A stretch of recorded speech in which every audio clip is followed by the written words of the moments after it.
All stock, 4-valve swap, 410 gears in the rear, welded diff, Scotty D angle kit, nothing too fancy.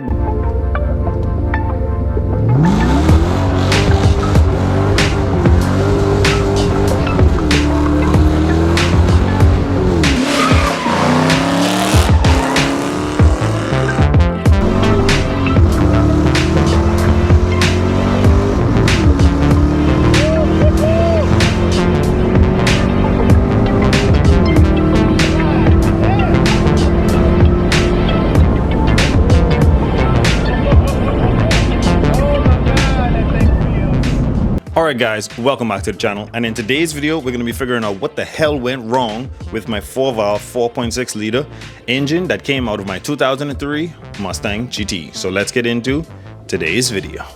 First things first, let's go over why the hell this thing is out the car. It's out the car because I bought an aftermarket dipstick, wasn't the right size, went low on oil pressure, and then I figured out that the dipstick was wrong, fixed it, filled it with oil, but the damage was already done.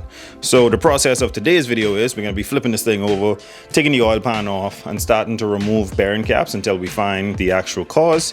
If there's minimal damage in there, which I suspect that there's pretty much a lot of damage in there, if there's minimal damage, hopefully we can throw some bearings at it and it'll be good to go after that. You guys let me know in the comments. There's a lot of mixed reviews on that, whether you should put bearings back in it, or if you have a spun bearing you might have to change the rod itself, or if you have a spun main bearing you might have to change your crank, or whatever situation that may be. But whatever damage we find, I want you guys to let me know in the comments what's the best route to take to fix this thing, or if it's just better to get another factory motor out of another vehicle and swap all my stuff onto it again, which I've done that already about 3 to 4 times. So it might be best for me to learn to fix the bottom ends than for me to just keep moving on to more and more blocks. But that's enough talking. Let's get into tearing this thing down and figuring out where the hell did I mess up.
Alright, so let me give you guys a good look down in the block.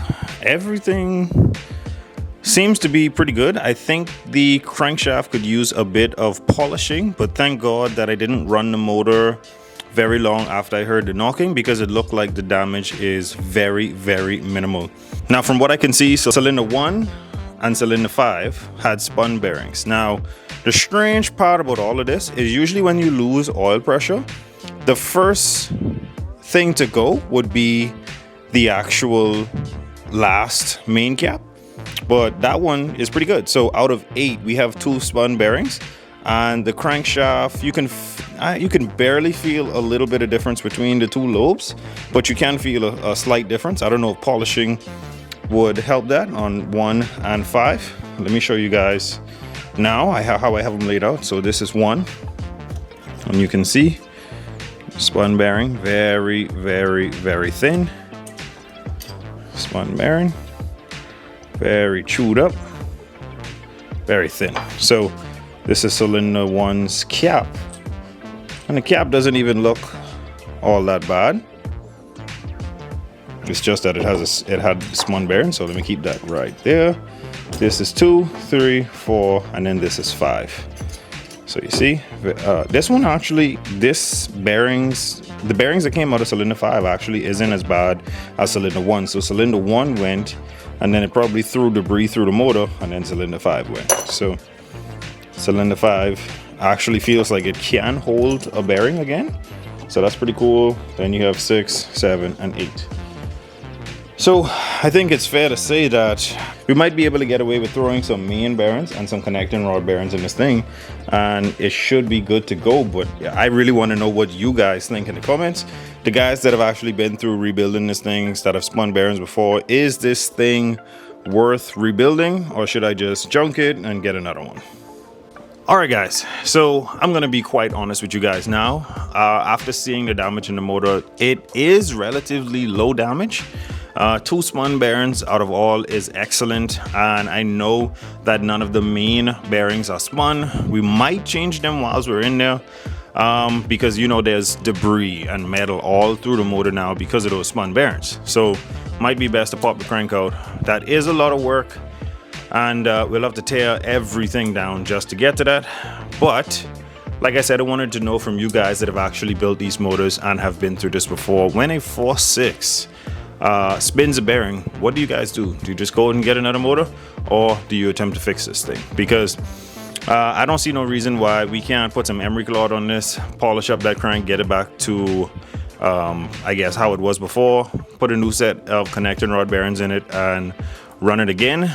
If that only lasts you about 500 to 600 miles or 100 to 200 miles, let me know. I don't want to do any quick fixes. If it's cheaper to get rid of the block and get another block, or get another motor entirely and just keep this one for parts, like keep the pistons, the rods, the heads, everything for parts, then you guys let me know. But we definitely have had our share of failure with these 4-valve motors, and I don't want to keep buying and breaking them and putting myself in a predicament where I got to keep finding these rare motors. The 2-valve motor that's in the car now runs like an absolute beast. So I'm not really particular on even putting a 4-valve motor back in it. But if there is a cheap and cost-effective way of putting this motor back together, and then we throw it in any one of those Mustangs out there, let me know, guys. But that's all I have for you guys for today. Make sure to like, share, and subscribe. Always remember, don't drift without your dreams. And if you like content like this, make sure to check out this video right here. And I'll catch you guys on the next one.